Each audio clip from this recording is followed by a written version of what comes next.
The Bong tasty hub চ্যানেলে আপনাদের সকলকে স্বাগত জানাই। আজ আমি খুব সহজ বা টেস্টি একটি রেসিপি আপনাদের সাথে শেয়ার করব। রেসিপিটি হলো পমফ্রেট তাওয়া ফ্রাই। ভিডিওটি শেষ পর্যন্ত দেখার অনুরোধ রইল। এখানে আমি দুটো মাঝারি সাইজের পমফ্রেট মাছ নিয়েছি। মাছগুলোকে খুব ভালো করে পরিষ্কার করে ধুয়ে নিয়েছি।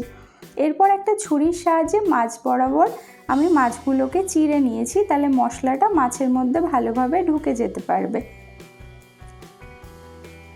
মাছগুলো ম্যারিনেট করব, তার জন্য একটা মশলা রেডি করছি। হাফ চামচ আদা বাটা, হাফ চামচ রসুন বাটা, 4টে কাঁচা লঙ্কা বাটা, 1 টেবিল চামচ দিয়ে দিচ্ছি লঙ্কা গুঁড়ো, 1 টেবিল চামচ দিয়ে দিচ্ছি ধনিয়া গুঁড়ো, হাফ চামচ দিয়ে দিচ্ছি হলুদ গুঁড়ো, আর দিয়ে দিচ্ছি 1 চামচ লবণ, আর দিয়ে দিচ্ছি 1/4 কাপ পাতিলেবুর রস দিয়ে খুব ভালো করে মিশিয়ে নিতে হবে। আর পাতিলেবুর রসটা একটু বেশি পরিমাণে এখানে লাগবে। এবার এই মশলাটা মাছের গায়ে আমি খুব ভালো করে লাগিয়ে নেব। তো হাতের সাহায্যে খুব ভালো করে আমি মশলা লাগিয়ে নিচ্ছি মাছের গায়ে। আর যে জায়গাগুলো আমি মাছ বরাবর চিড়ে নিয়েছি সেগুলোর ভিতরেও মশলাটা খুব ভালোভাবে ঢুকিয়ে দিচ্ছি। পমফ্রেট মাছের একটু হালকা দুর্গন্ধ থাকে, সেটা দূর করার জন্যই কিন্তু পাতিলেবুর রসটা এখানে বেশি পরিমাণে ব্যবহার করতে হবে।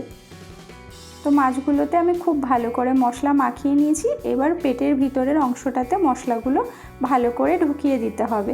তো মাছগুলো এখানে আমার মাখা কমপ্লিট হয়ে গেছে। এবার 20 মিনিট রেস্টে রেখে দেব। এরপর কোটিংয়ের জন্য একটা ব্যাটার বানাবো। তার জন্য এখানে নিয়ে নিচ্ছি 1 চামচ বেসন, 1 চামচ নিয়ে নিচ্ছি চালের গুঁড়ো, আর 1 চামচ নিয়ে নিচ্ছি সুজি। দিয়ে দিচ্ছি সামান্য একটু লবণ, দিয়ে খুব ভালো করে মিশিয়ে নিতে হবে। তো কোটিংয়ের মিশ্রণটা এখানে আমার পুরোপুরি রেডি।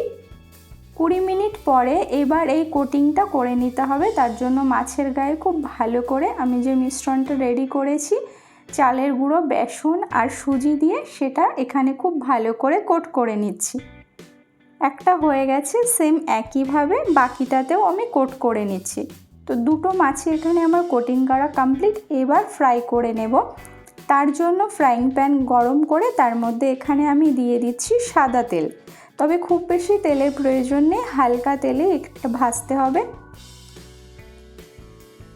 তেলটা খুব ভালো করে এখানে গরম করে নিয়ে এর মধ্যে মাছগুলোকে দিয়ে দিয়েছি।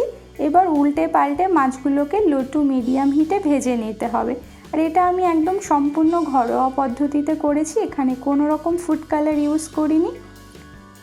তো দেখুন এক পাশ হয়ে গেছে, তো উল্টে আর এক পাশটাও ভেজে নিচ্ছি। একদম লাল লাল করে কড়া করে ভাজবেন, তাহলে খেতে বেশি ভালো লাগবে। যে কোনো বৃষ্টি বর্ষার দিনে হোক বা সন্ধ্যাবেলা এরকম পমফ্রেট তাওয়া ফ্রাই যদি থাকে তাহলে কিন্তু আর কোনো কথাই হবে না। তো দেখুন উল্টে পাল্টে মাছগুলোকে আমি খুব ভালো করে ভেজে নিচ্ছি।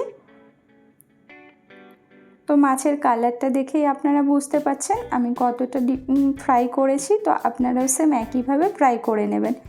তো এখানে আমার মাছগুলো ভালো করে ভাজা হয়ে গেছে।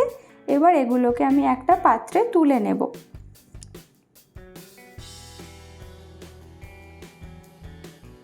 এবার এটাতে আমি ভালো করে পরিবেশন করে নিচ্ছি। তার জন্য উপর থেকে সামান্য একটু বিট লবণ আর সামান্য একটু চাট মশলা ছড়িয়ে দিচ্ছি, সঙ্গে একটু পেঁয়াজ আর একটু পাতিলেবু। ব্যাস রেডি একদম পমফ্রেট তাওয়া ফ্রাই। তো ভিডিওটি আপনাদের কেমন লাগলো অবশ্যই কমেন্ট বক্সে জানাবেন। ভালো লাগলে লাইক করবেন, কমেন্ট করবেন, শেয়ার করবেন। Thanks for watching.